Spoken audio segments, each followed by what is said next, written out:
Yo, j'espère que tu vas bien. Moi, ça va super bien. Ça va super bien parce que je te souhaite la bienvenue dans le premier épisode de mon podcast. Je vais avoir envie d'aborder pas mal de choses sur ce podcast-là. Je sais pas encore quelle direction il prendra, j'ai juste envie d'avoir un endroit où je peux un peu venir m'exprimer, on va dire, librement, sans trop de lignes directrices, et de pouvoir juste parler ou raconter des choses qui me tiennent à cœur. Alors pour ça, aujourd'hui, pour remettre déjà dans le contexte, ça va pas être évident, faut être indulgent avec moi, parce que c'est la première fois que je fais ça. Il y aura une version en audio, donc en podcast disponible sur les plateformes, une version vidéo disponible sur YouTube et plusieurs parties disponibles sur TikTok, en plusieurs parties. Donc comme ça, vous savez, si vous voulez le regarder à d'autres endroits, ça fera toujours plaisir. Dans ce premier épisode, j'ai envie d'aborder un événement qui a été très... pas un événement, on va dire plutôt une micro-aventure, comme j'aime bien appeler, qui a été très importante pour moi. Et donc j'ai envie d'en parler aujourd'hui. J'ai envie de vous raconter ça. Là, je suis au Mont-Royal. Si vous avez vu ma précédente vidéo, normalement, vous devez à peu près comprendre où je suis. Donc pour remettre dans le contexte rapidement, je suis à Montréal pendant quelques mois. Et le Mont-Royal, c'est un parc qui est en plein milieu de la ville, avec une forêt géniale. Bon là, les feuilles commencent à tomber, donc ça perd un peu de son charme. Et c'est d'ailleurs ce qui fait qu'il y a beaucoup de bruit quand je marche par terre. Mais en tout cas, c'est l'endroit où je suis aujourd'hui. Donc l'histoire dont je voudrais vous parler, c'est la première fois que je suis un peu sorti à ce point-là de ma zone de confort pour cette raison. Et donc, ce qui s'est passé, c'est que, pour vous remettre dans le contexte, je suis parti cet été, l'été dernier, donc l'été 2022. J'ai fait 900 km à vélo avec 3 de mes potes. On s'était organisé ça, on est parti du nord, on est descendu jusqu'à Bordeaux. Et le but, c'était de rejoindre ma famille qui a une maison dans le sud. Bref, je fais ça avec mes potes, sauf que on n'avait pas du tout d'entraînement. Et donc moi, pendant la préparation, je me dis à un moment, faudrait quand même que je m'entraîne un peu, que je commence un peu à bouffer du kilomètre. Et c'est là que me vient l'idée de me dire, tiens, si je partais tout seul en Allemagne. Alors, encore une fois, pour redonner certaines informations assez importantes, à cette époque-là, je vivais à Metz, dans l'est de la France. La frontière allemande était à une centaine de kilomètres, on va dire. C'est donc pour ça que je m'étais dit, ça pourrait le faire. Je partais pas de Paris ou de je sais pas où. Donc ça représentait à la fois un défi quand même, parce que pour moi, j'avais jamais fait plus d'1 heure de vélo, mais c'était assez possible pour pas non plus que je sache que j'allais mourir. Je me dis que je vais faire ça. Donc je suis tout content, je commence à m'organiser, etc. Enfin, je commence à m'organiser. En fait, quand je dis je commence à m'organiser, c'est que je commence à y réfléchir. Et l'idée vient, du coup, de partir en vélo. Sauf qu'à ce moment-là, je n'ai pas de vélo, je n'ai que mon fixie. Le fixie, qu'est-ce que c'est ? C'est un vélo qui n'a pas de roue libre. Ce que je veux dire par il n'a pas de roue libre, c'est-à-dire que, vous voyez, quand vous pédalez sur un vélo, tu pédales, t'arrêtes de pédaler, la roue, elle continue d'avancer. Sur un fixie, c'est pas le cas. C'est-à-dire que tu n'as qu'une seule vitesse, et si tu pédales, la roue avance, si tu pédales pas, la roue n'avance pas. En fait, le pédalier est directement connecté à la roue, ce qui fait que tu es obligé de pédaler en continu. Moi, j'aimais bien, j'avais ça, parce que c'est un kiff perso. Laissez-moi tranquille avec mes kiffs. et du coup, je me dis que je vais faire ça. Mais à la base, je pars juste pour dire, je vais en Allemagne, je prends un train pour le retour, quoi. C'était ça, moi, à la base, ce que je voulais faire. Et donc, je me dis, ok, est-ce que je pourrais faire ça et tout. Et au final, j'ai une meilleure idée. Je me dis, je dors là-bas et je reviens le lendemain. Parce qu'en fait, le chemin que j'avais prévu de faire faisait à peu près 80 km. Donc je me dis, je fais 80 km l'aller, 80 km le retour. Ça va être compliqué, ça va être dur. Mais au moins, ça va, je pense que je pourrais survivre. Ça sera compliqué, mais j'aime bien quand c'est compliqué. Bref, je fais ça. Et là vient l'idée une meilleure idée. Donc on est à ce moment-là, au moment où je vous parle, on est 4 jours avant que je parte. Donc je suis censé partir le week-end et on est genre le lundi ou mardi. Et en fait l'idée, c'est de, au lieu de dormir dans un Airbnb ou dans un hôtel et de repartir le lendemain, c'est d'aller camper en forêt, dans la forêt allemande, le soir, tout seul, sachant que j'ai jamais fait ça, et de repartir le lendemain. Et donc, cette idée me plaît beaucoup, sauf qu'à ce moment-là, j'ai littéralement aucun, mais alors aucun équipement. J'ai pas de tente, j'ai pas de duvet, j'ai pas de matelas, même pour rouler, pour mon vélo et tout. En fait, de base, j'étais parti en mode j'aurais besoin de rien à part une gourde. Et au final, j'avais rien. Je me retrouve à du coup tout commander en express. Et je reçois tout le vendredi. Je devais partir le samedi. C'était nickel, ça passait tout seul. C'était un peu tendu niveau timing, mais ça allait. Et donc moi je suis tout content, je me prépare à partir, etc. Et le vendredi soir, je regarde par ma fenêtre le soir en rentrant du travail et je vois que tout simplement il neige. Il neige et ils annoncent -2, -3, quelque chose comme ça dans l'endroit où je suis censé partir.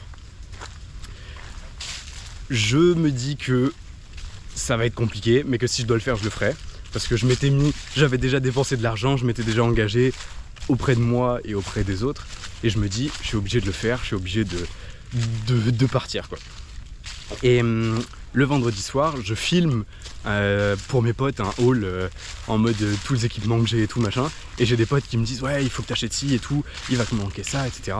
Donc du coup, le samedi matin, je me retrouve à repartir, aller acheter des trucs pour donner le niveau d'organisation que j'avais. Et à ce moment-là, il neige, littéralement. Je vous mettrai des photos pour la version vidéo. J'explique, je fais une vidéo pour mes potes et genre il neige littéralement. Bref, je me prépare, je fais tout ce qu'il faut. Donc, pour donner un peu plus d'informations sur l'endroit où j'allais partir, je partais de Metz, j'allais à Saarbrücken, donc qui est une ville un peu plus loin que la frontière, aux environs de 86 km, je crois, de Metz. Et je devais dormir dans une forêt à Saarbrücken. Bref, on est donc le samedi aux alentours de midi et par je sais pas quel miracle, le ciel se lève complètement, grand soleil, il fait toujours froid, mais grand soleil. Mais quand je vous dis grand soleil, c'est en mode on est en été. Donc là je me dis putain, c'est un signe, j'ai de la chance, faut que je fonce. J'essaye de manger, je raconte les petits détails parce que c'est le meilleur endroit où je peux le faire. Pour la blague, j'ai très peu mangé le midi. Je sais pas pourquoi, j'étais stressé. C'était la première fois que je faisais ça. Il y avait beaucoup de choses que j'avais jamais fait et tout. Donc moi j'étais un peu stressé. Et donc je mange très peu le midi. Bref, je passe chez mon père et je pars à 14h, quelque chose comme ça. Et très vite, ça me fait tout drôle de partir. Ça me fait tout drôle de partir parce que, vous savez, il y a ce moment où, même si tu prends une route que tu as déjà pris plein de fois, bah là tu sais que tu la prends mais que ça a tout un autre sens en fait. Et ça fait vraiment bizarre. Et c'est vraiment un des premiers sentiments que j'ai eu, c'est de me dire ok là je pars, mais sauf que je pars pour une autre raison différente que quand je rentre chez moi ou des choses comme ça.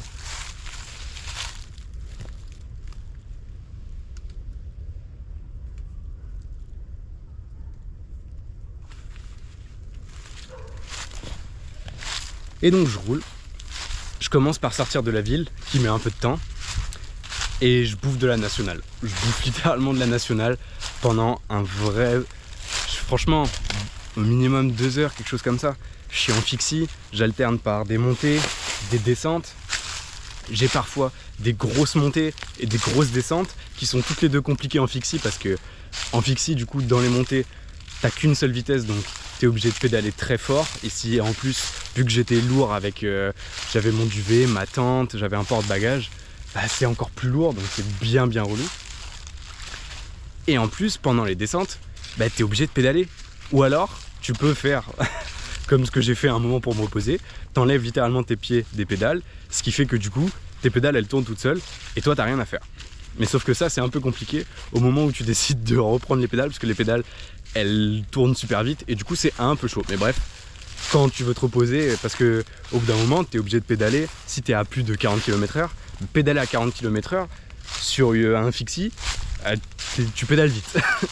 Bref, je décide de continuer et je mange, en fait au début ça m'a fait un peu... J'étais un peu saoulé parce que je me disais, en fait c'est super, j'ai décidé de partir, je pensais que ça allait être l'aventure et tout, et je bouffe que de la nationale. Avec des voitures qui passent à côté de moi à 80, c'est vraiment pas optimal, et à ce moment-là dans ma tête, je suis un peu déçu, mais je me dis, fais chier, j'avais envie d'être dans la forêt, d'être en pleine nature, et je sais pas réellement à quoi je pensais, je sais pas, mais parce que j'avais jamais fait ça, donc je me disais, ça va être, je sais pas ce que j'imaginais en réalité, mais bref, je continue à rouler, je roule, et pour l'anecdote, à un moment, je vois une voiture complètement retournée. Quand je dis complètement retournée, c'est la voiture, elle a fait un tonneau sur le bord de la route. Et donc je m'arrête, je vais voir, et personne dans la voiture.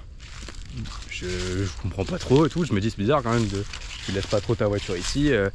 Surtout que je comprends pas trop sur le moment. Moi j'ai la chance de jamais avoir eu d'accident ou des choses comme ça, donc du coup je sais pas trop comment ça se passe, etc. Et donc je regarde, je vois personne, j'essaie de regarder un peu au loin devant et derrière moi, mais je vois rien. Et il y a une autre voiture qui arrive, et à ce moment-là, la voiture s'arrête en me demandant ça va et tout, et en fait il pensait que j'avais eu l'accident avec la voiture. Bref, rien de fou, mais bon, ça m'avait fait rire sur le moment. Et donc je reprends la route, et là arrive la première pause. Et la première pause, elle a été très importante parce que je sais pas expliquer pourquoi, mais elle m'a mis une tarte de... En fait, t'es venu chercher ce que tu trouves. Genre t'es pas obligé de chercher l'aventure comme exactement être en forêt, galérer et tout. Genre le simple fait d'être sur les nationales, d'être parti, j'avais déjà roulé depuis quelque chose comme 1h30, 2h.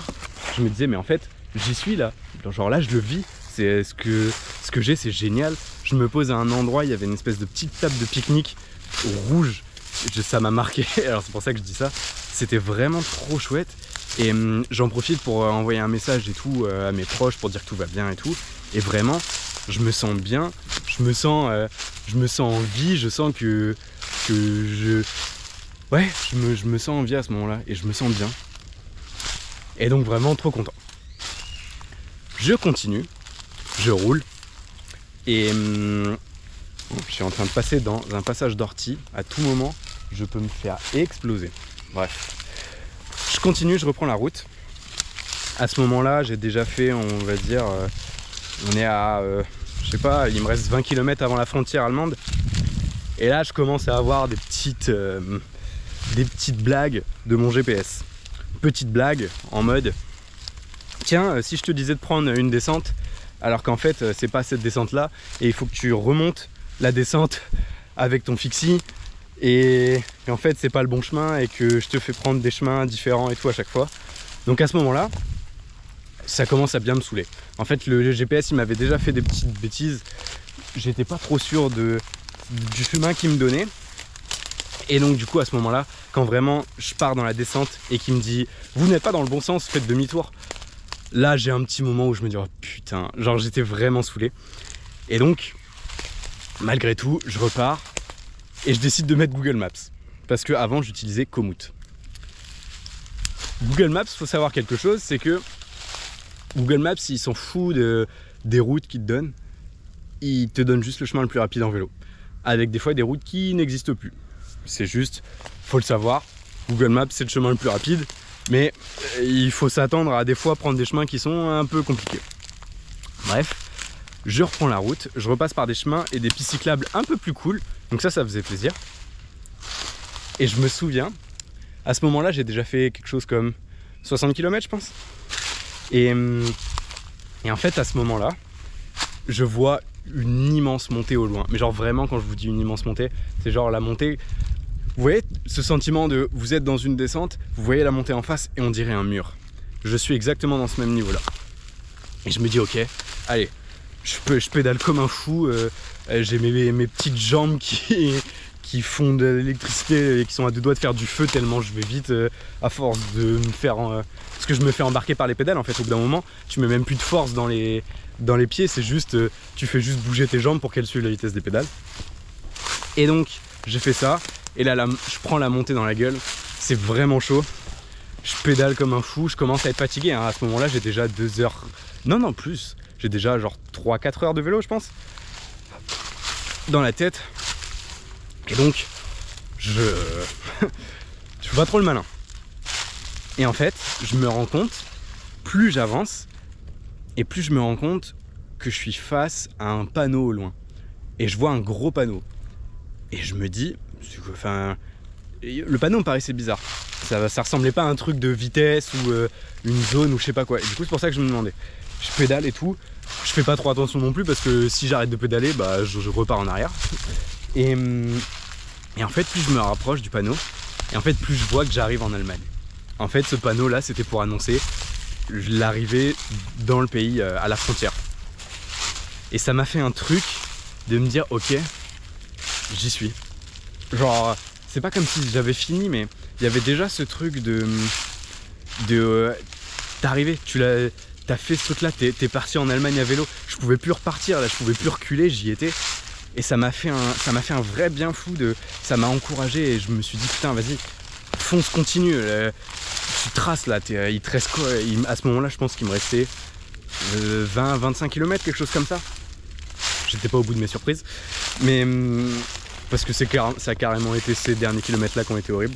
Bref, je continue, je pédale toujours, je mets un peu de musique parfois. À ce moment-là, je bois très peu et je mange très peu. J'avais pas encore compris que ça pouvait être très important quand tu faisais du vélo de te nourrir et de t'hydrater. Parce que je le rappelle, je n'ai aucune expérience à ce moment-là. Et donc, je continue. À un moment, j'arrive sur une longue piste cyclable qui suit le fleuve la Sarre. Je crois que c'est la Sarre. Je me corrigerai si je me suis trompé. Qui passe justement à Saarbrücken. Et donc, je longe ce fleuve-là. Et du coup, petite piste sympa, petite piste cyclable, c'est plus cool, le chemin est plus facile, etc. Et à un moment, je me retrouve, la piste cyclable s'enfonce dans l'eau. C'est-à-dire qu'en fait, je me retrouve face à une coulée. En fait, la veille, vu qu'il avait neigé, le niveau du fleuve était monté. Et donc, je me retrouve avec mon vélo face à un fleuve qui a débordé. Je peux pas avancer, je sais pas comment faire parce que en fait j'ai pas d'autre chemin, je suis obligé d'aller tout droit, je peux pas faire demi-tour parce que ça me ferait un trop gros détour et surtout je serais obligé de faire je sais pas peut-être 50 ou 60 km en plus et je suis pas en capacité de les faire à ce moment là et je sais pas comment faire. En fait je suis à côté d'une grande autoroute et pour aller sur cette autoroute, en fait, elle est surélevée. C'est comme un pont qui est à côté de moi. Je mettrai une photo parce que j'en avais pris une.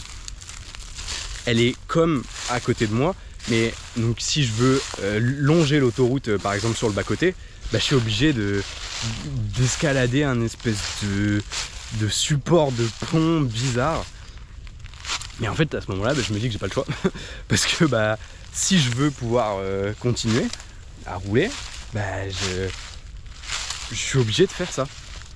Mais je réfléchis, je me dis attends, je vais passer à côté de l'autoroute en vélo et tout, pas ouf. Mais à ce moment-là, je commence à être fatigué, je commence à plus trop être sûr, et surtout, il commence à être 19h30, 20h. Et je commence à avoir faim, et je m'étais dit, à la fin de cette route-là, il y avait un McDo, je m'arrête au McDo, c'est ma petite récompense. Et le McDo était genre à littéralement, je sais pas, peut-être 1 km, même pas, je crois 500 mètres, quelque chose comme ça, c'était ridicule. Mais il y avait vraiment ce passage d'eau qui me bloquait et je pouvais pas faire autrement. Et donc je décide de, du coup, monter sur cette espèce de support de pont, d'autoroute, je sais pas comment appeler ça. Je marche, je dois me taper de monter un escalier avec mon fixie qui est tout lourd, avec tout mon équipement et tout. À ce moment-là, j'en peux plus parce que je vous laisse imaginer mon état après avoir roulé et tout, machin. Vraiment, j'en peux plus. Je longe l'autoroute sur, je sais pas, peut-être genre 400 mètres ou un truc comme ça. Je fais pas le malin à ce moment-là parce que les voitures elles roulent du coup genre, hyper vite. Et je me retrouve dans une zone industrielle à chercher un McDo. Je cherche mon McDo, donc je roule et tout. J'arrive presque au McDo et juste je passe sur un rond-point et je tombe contre 2 sangliers sur le rond-point. Je sais pas ce qu'ils foutaient là, je me suis toujours demandé comment ils s'étaient retrouvés là. C'est pas une forêt, j'étais vraiment genre sur une zone industrielle. Bref, j'arrive au McDo, je renvoie des messages à tout le monde pour dire vous inquiétez pas, tout va bien, je suis en vie. Je raconte rien de ce qui s'est passé encore, mais je dis juste le principal quoi.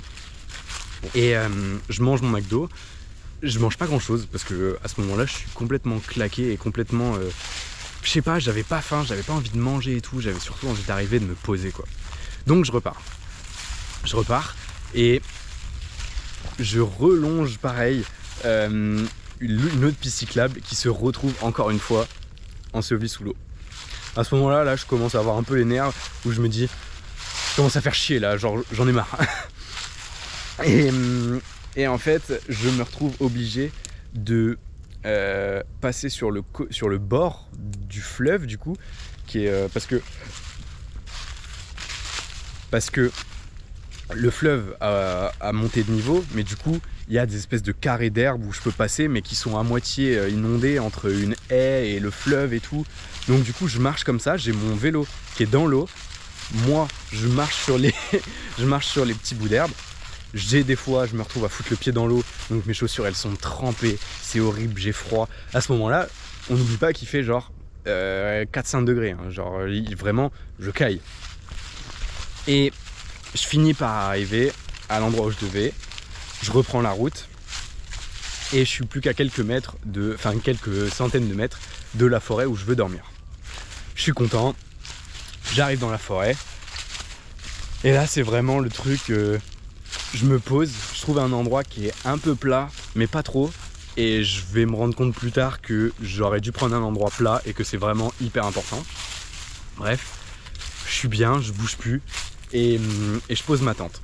À ce moment-là, à savoir, je n'ai jamais ouvert ma tente, je ne l'ai jamais utilisée, je l'ai achetée la veille. Je n'ai jamais monté cette tente-là, je n'ai même jamais monté de vraie tente tout seul. Je sais pas du tout comment je vais faire, mais... je me dis que ça peut pas être si compliqué, c'est une tente Décathlon premier prix. Voilà quoi, ça peut pas être horrible dans tous les cas. Je fais ça, je monte la tente, je me pose, il commence à faire nuit. Et à ce moment-là, je suis en mode ok, genre je l'ai fait, c'est bon en fait. Genre à partir de maintenant, là, je vais aller dormir. J'aurais campé en Allemagne, organisé en 3 jours, j'aurais atteint mon objectif. Et ça me rend trop heureux. Ça me rend trop heureux, je suis complètement claqué, j'en peux plus, mais je suis bien. Et il commence à faire froid, mais ça fait pas trop de... En fait, je suis tellement claqué, en fait, à ce moment-là, voilà. C'est ça qui est le plus important, c'est que à ce moment-là, je suis tellement claqué que... il pourrait se passer n'importe quoi. J'ai envie de dormir, j'ai fait 6 heures de vélo, vraiment, je suis pas entraîné. Rendez-vous compte, pour moi en fixie à ce moment-là, c'est vraiment pas mon fort. Je suis complètement mort. Je m'endors et je dors pas très bien. Je dors pas très bien pour plusieurs raisons. La première, c'est que pendant la nuit, il a fait -3 et que c'était la première fois que je dormais comme ça dans un duvet qui en plus m'avait été prêté et qui n'était pas à ma taille. Parce que oui, je ne savais pas que les tailles avaient de duvet à cette époque-là.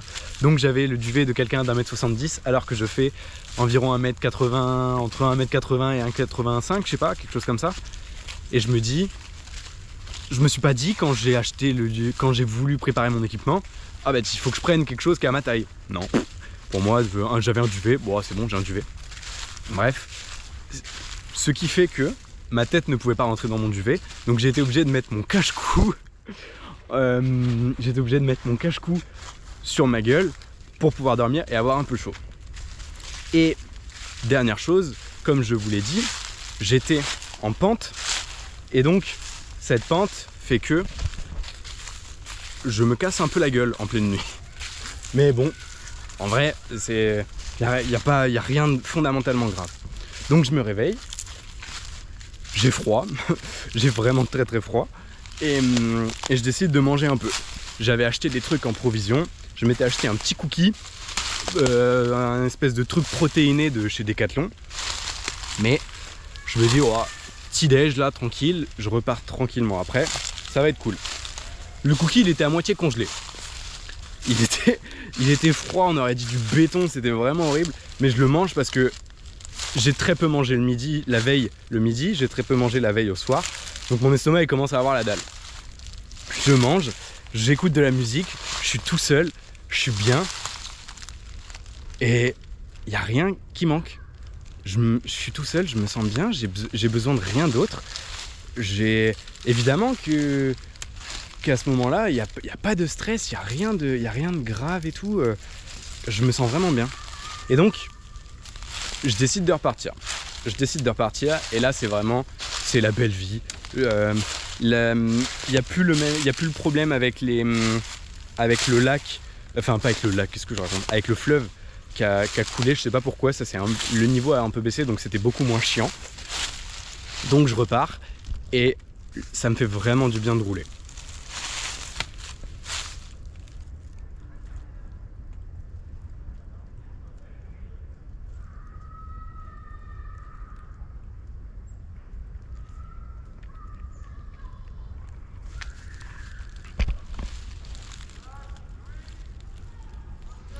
Donc je continue à rouler et en fait, ce qui va se passer, c'est que au lieu de reprendre Komoot, donc c'est l'application que j'avais pris au départ, qui me faisait passer par les nationales, je me dis vas-y, ça peut être drôle, je vais partir sur Google Maps tout le long pour le retour. Je prends Google Maps et là Google Maps me fait passer par des chemins. Il me fait passer en forêt, il me fait passer dans des champs. Il me fait passer par des endroits où je me dis mais comment c'est possible? Il y a réellement eu un endroit où je comprenais pas parce qu'il me donnait un chemin à prendre et il n'y avait pas de chemin. Je pouvais pas passer, c'était littéralement un champ. Et donc c'était une vraie galère. Mais sur le moment, j'étais un peu saoulé, mais il y avait quand même ce côté qui me disait ouais, tu vas en rigoler, genre ça va être une anecdote, comme je suis en train de le faire maintenant. Donc j'étais content. Je continue de rouler, je suis un peu plus satisfait parce que du coup il y a un peu plus le côté aventure que j'aime bien à rouler en forêt. Pardon, oula. Il y a un peu plus ce côté rouler en forêt et qui est beaucoup plus cool je trouve, qui moi me plaît vraiment parce que rouler dans des champs et sur des nationales, c'est pas que c'est relou mais bah au bout d'un moment c'était un peu long je trouvais. Et je roule. Ça continue et à un moment j'arrive dans un petit village et je sais pas expliquer pourquoi mais je commençais déjà à avoir mal au cul, genre j'avais mal, ma selle et tout. À ce moment là je devais avoir fait genre peut-être 3 heures de vélo déjà, donc avec la veille 6-7 j'ai fait 10 heures de vélo en moins de 24 heures, j'ai jamais fait ça, mon cul il commençait plus à en pouvoir. Et à ce moment là je suis fatigué, je me sens pas bien. J'avais déjà fait une pause où j'ai pris genre des gels, j'ai bu, j'ai pris à manger, mais je me sens pas bien et tout. Et je décide de faire une pause et je m'allonge. Et à ce moment-là, je me sens vraiment pas bien. Mais quand je vous dis pas bien, c'est... J'ai l'impression que je vais, je sais pas, faire un malaise ou quelque chose comme ça. Vraiment, c'est pas agréable du tout. Et donc, je reprends mes esprits, je me pose. J'attends un peu, je me presse pas et je repars. Je repars avec la seule volonté de manger. Parce que même si j'avais pris des petits snacks ou des choses comme ça, là j'ai envie de déglinguer un truc. Genre là je sens que mon corps commence à dire oh, j'ai faim là. Donc je décide de lui donner ce qu'il a envie. Je roule et je tombe sur un distributeur de pizza. J'ai eu de la chance parce que je n'y avais pas pensé, mais à ce moment-là on est dimanche. Dimanche, tout est fermé, donc j'avais pas d'autre choix que de trouver un truc comme ça, ou je sais pas, un espèce de grec ou un McDo, ou je savais pas comment faire parce que à ce moment-là je suis dans la campagne, donc il y a rien, donc j'ai vraiment eu de la chance de tomber sur ce distributeur de pizza qui m'a du coup été probablement l'une des meilleures pizzas que j'ai mangées de ma vie, tellement j'avais faim et tellement j'en pouvais plus. Et donc vraiment ça m'a fait énormément de bien, sachant qu'à ce moment-là, il me restait quelque chose comme genre 1h30 ou 2 heures de vélo. Donc c'était vraiment... ça a fait du bien quoi. J'en profite pour envoyer des messages à mes potes, pour leur dire que tout va bien, mes parents et tout. Je repars. Et là, c'est la dernière ligne droite. Il me reste 1h30. Je fonce. Je suis comme un ouf. Je pédale et en fait, j'arrive à un point mental où ça fait mal, mais je m'en fous. J'ai juste envie d'arriver, en fait. J'ai juste envie d'être posé. J'apprécie même plus tellement ce qui se passe, hein, je préfère être honnête. Genre, à ce moment-là, il y a des trucs chouettes et tout. Mais en fait, je m'en fous. J'ai envie d'arriver. J'ai envie que ça s'arrête parce que plus je me rapproche de mon objectif de fin, de rentrer, plus j'en peux plus. J'ai envie d'arriver et de me poser, quoi. Et je roule. Je commence à petit voir les panneaux Metz. Je commence à voir la ville au loin. Et je finis par rentrer. J'arrive devant chez moi. Et il faut encore que je remonte mon vélo parce que j'habite au 4e étage. Là, j'en peux plus. J'en peux clairement plus. Mais ça fait partie de, je sais pas, la récompense, on va dire, qui vise à dire si tu veux dire que tu l'as fait, il faut le faire jusqu'au bout. Je sais pas. Et donc je fais ça. J'arrive, je pose mon vélo, je rentre chez moi, je me mets dans le lit. Et là c'est bon. Je l'ai fait. J'ai fait ce que j'aurais pas cru. Ce que je n'aurais pas cru que j'aurais été capable de faire quelques mois auparavant. Ce que j'aurais même pas pensé que j'aurais eu l'idée de faire. Et je me sens bien, je me sens fier de moi. Et à ce moment-là, je suis bien en fait. C'était vraiment... c'était une putain d'aventure. Alors maintenant, outre parler de l'aventure, quelque chose dont j'ai envie de parler, c'est surtout ce qu'au final ça m'a apporté et ce que j'en ai tiré. Ça a été très important pour moi parce qu'en fait, il y a beaucoup de branches par terre. Voilà, ça sera un peu mieux pour parler. À ce moment-là, quand j'ai fini ça, je me rends compte aujourd'hui, là, avec le recul, que ça a été probablement l'une des expériences les plus importantes pour moi. Parce que j'ai fait des trucs plus durs, plus éprouvants après, et je pense que j'en ferai plus. Mais en fait, le fait de faire ça, ça a vraiment eu un déclic dans ma tête de me dire mais en fait j'ai envie de faire ça tout le temps, j'ai envie de refaire ça, j'ai envie d'en faire plus, j'ai adoré ça. Et je me souviens même avoir pris une vidéo de moi-même pour juste avoir le souvenir où je suis le soir même et je prends une vidéo en disant quelque chose du style je viens de me rendre compte que pendant tout ce voyage-là, j'ai pas eu un gramme de stress. J'ai pas eu un gramme d'anxiété, de mal-être ou quoi. Je me sentais juste bien. Et je m'en étais même pas rendu compte sur le moment. Et c'est quelque chose qui m'a fait très bizarre en fait. C'est pour ça que j'en ai fait une vidéo, parce que je voulais m'en souvenir.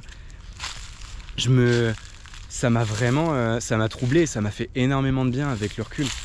Et c'est vraiment du coup quelque chose que je peux potentiellement conseiller aux gens. Si c'est des choses que vous avez envie et que vous n'êtes pas trop sûr, faites-le, prenez des risques. Il peut fondamentalement rien se passer de grave si vous faites un peu attention. Moi j'ai pris des risques certes, mais je savais, je veux dire, je reste en Europe, là l'endroit où j'ai dormi, j'avais mon téléphone, j'étais à genre 1 km des habitations, fondamentalement il peut rien m'arriver de grave et je le sais. Et donc c'est pour ça que, je veux dire, là je regrette tellement pas d'avoir fait ça. C'est une super expérience que j'ai eu la chance de vivre. Et je pense que c'est un des trucs les plus importants que j'aurais fait au vu de tout ce que ça a engrangé derrière en fait. C'est surtout ça. Maintenant dans le pratique, j'ai aussi appris 2-3 trucs, notamment sur l'équipement, sur l'itinéraire, sur les choses à faire ou à ne pas faire. J'ai appris pas mal de choses et ça m'a fait beaucoup de bien. Et c'est vraiment... j'ai eu envie de refaire plein d'autres choses derrière. Et plein d'autres choses dont je vous parlerai plus tard dans d'autres épisodes. Donc, j'espère que si ça t'a plu, tu pourras me le dire ou me le faire savoir. C'est quelque chose que j'avais envie de faire, raconter ça et sous différents formats. Je ne sais pas du tout comment je vais essayer de bien me positionner. Là, je parle pour ceux qui regardent la vidéo. Si vous regardez pas la vidéo mais que vous écoutez, désolé, vous comprendrez pas. Là, ça m'a l'air bien. si c'est quelque chose ou s'il y a des choses à améliorer ou à retoucher ou des choses qui vont pas ou des choses qui vont, n'hésitez pas à me le dire. Moi, ça m'aide beaucoup pour après réajuster ce que je fais, ce que je produis, comment je le fais, parce que le but c'est que ça me plaise mais que ça vous plaise aussi à vous. Et du coup, je prendrai toutes les critiques que vous avez, parce que je suis pas expert, j'ai jamais fait ça avant, et du coup, ça me plairait beaucoup d'avoir des retours là-dessus. J'espère qu'il n'y a pas eu trop de bruit de feuilles qui marchaient, et j'espère que ça a été un petit truc cool à regarder ou à entendre. J'espère que ouais, t'as passé un beau moment. Moi, c'était le cas, ça m'a fait beaucoup de bien, et c'était vraiment très chouette de se balader et de faire tout ça. Donc voilà, je te dis à la prochaine pour probablement un autre épisode. Ciao, bisous.